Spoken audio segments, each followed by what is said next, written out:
The questions remain the same in each of these interviews. The power lies in hearing these amazing answers.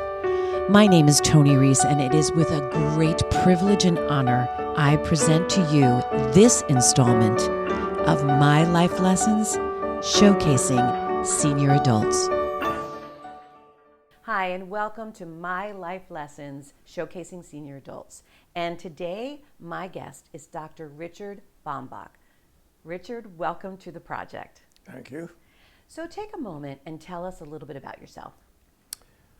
Well, I was born in Reading, Pennsylvania, and I've been here all my life. People say, have you lived here your whole life? And I say, not yet, and so forth. I went to school while I'm in high school, went to Syracuse undergraduate school, School of Dental Medicine at Penn, back for a year at the Graduate School of Medicine at the University of Pennsylvania, and 3 years in a residency program at Henry Ford Hospital in Detroit.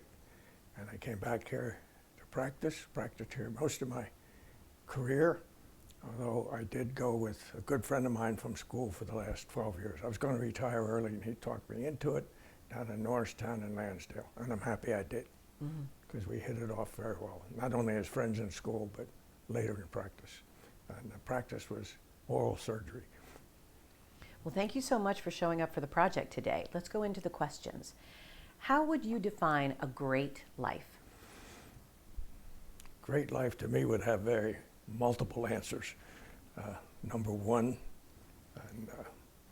you've been of service to your fellow man.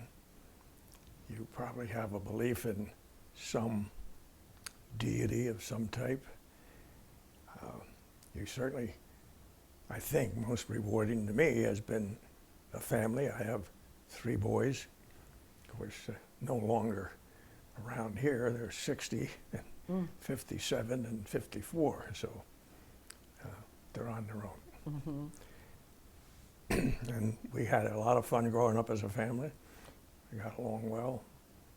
I just want to say here, you asked me earlier about my wife. She is not my first wife. My first wife, unfortunately, passed away from breast carcinoma in 1991. And married Sharon. I'd known her for about 50 years before we got married, so no rushing into it. Yeah, absolutely. And we hit it right off. She has a good family. And so the blended families get along well too, although we're all scattered. There's only really one here in the Reading area. Across the country, really, most of them. And, well, how has the Highlands helped you to facilitate how you define this great life? well, what it does to facilitate, I've always believed in scholarship. Probably one of many people who like to study, do well, and keep abreast of things. And they certainly keep you abreast here with their programs in music, in culture, and speakers that they have on all subjects, occasionally bring in a politician, and so forth. So they have added to the enrichment of a life, which probably, if I weren't here, I'd be not as motivated to do it. So they have, I would say, made a great contribution that way. How wonderful. So when you were growing up, who were your heroes? Who were your role models? Probably early on was my father. He always spoke of honesty, and I had a chance of that very early on when I was 7 or 8. My dad and I went to a movie, and on the way out we stopped at the bathroom, and laying on the floor right in the middle of everything in the bathroom was a wallet. Nobody else in the bathroom. So he picks it up. He saw a man's name and address on it, and he was from Harrisburg. And in those days, now I'm going back to 1937 or 8, had $100 in it. That's probably like having $1,000 in it today. But he took it and called the man the next day and said, I found your wallet in the bathroom at the Embassy Theater. So he came down and retrieved it, and making the money comparison again, gave my dad $10 and thanked him profusely. And that'd probably be like giving them $100 a day. The other example was when my dad and mother retired. They moved to Florida, lived there some 22 plus years till they both passed away. Again, we're coming not out of the theater, but out of a bank. And he says, "What's that?" And I looked down, I says, "For heaven's sakes, it's a bunch of municipal bonds." And he said, "Well, I bet whoever had them and dropped them would like to have them back." So he says, "We're going into the bank here." And we did. And the bank went, "Oh, we'll see that she gets them back." He says, No, I'll see that she gets them back." He had a little streak of you don't trust strangers, maybe particularly, especially with something like that. I think there were $50,000 worth of bonds. Oh. And in those days, they were coupons. When you hear the word coupon clipping, any bank would cash them. It's just like finding $50,000 in cash, if you will. So he took them in. They identified from the lady had just left. And she rushed back to the bank, got there within, half an hour. I would have too. I would as well. And he returned them to her. So those were two, early on and later on, of his honesty. When I went to school, he said, "What do you think when I major in?" I said, "Since I've been about 10 or 11 years old, I wanted to do something in dentistry." I said, "What do you think?" He said, "I don't care what you do as long as it's honest." And he was an honest guy. Don't find too many birds like him today, but we won't go into that. What a great value as well to always have in front of you, that no matter what you do, no matter what relationships you have, keep it honest.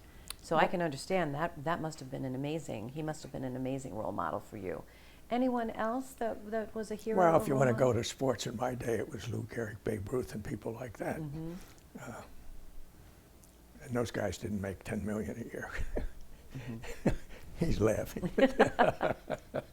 And some professors I had, you just couldn't get enough. This may sound strange to most people, but one guy I really admired, and I would probably call him a scholarship hero, was the organic chemistry teacher. Now, most people don't like organic chemistry, but I always thought if you couldn't learn organic chemistry from Dr. Boddern, you're not going to learn it from anybody. He made going to class fun. And I had a fella in school in those days. Penn dental students took their physiology and the other medical subjects down at the Penn Medical School. There was a fellow down there who taught physiology, and just not only a nice man, but was an excellent, excellent teacher. I don't know how much college you might have had, but I will say, for every good one, there's a number who aren't so good. You know that. But isn't it wonderful that in an interview like this you can pay, and honor these teachers? Yep. Richard, what would surprise people the most about you? Probably that I played semi-professional baseball in South Jersey for 5 straight summers in the Ocean County League. Wow. So you're an avid baseball watcher and player, or even today? Are you enjoying the Cubs? I'm not playing today. I know. No, you're not playing today. I'm rooting for the Cubs. Are you rooting for the Cubs? Yeah. All right. Basically, not that I have any truly, really personal ties to Chicago City or baseball team. But after the last time they won was 1908, so you gotta root for them. You do. Absolutely fantastic. So what has been your greatest life lesson that you could share with us? Greatest life lesson? Well, I think one would be the honesty of my father, above all else. I can't, besides that, say a specific greatest. I can say I had a lot of lessons growing up,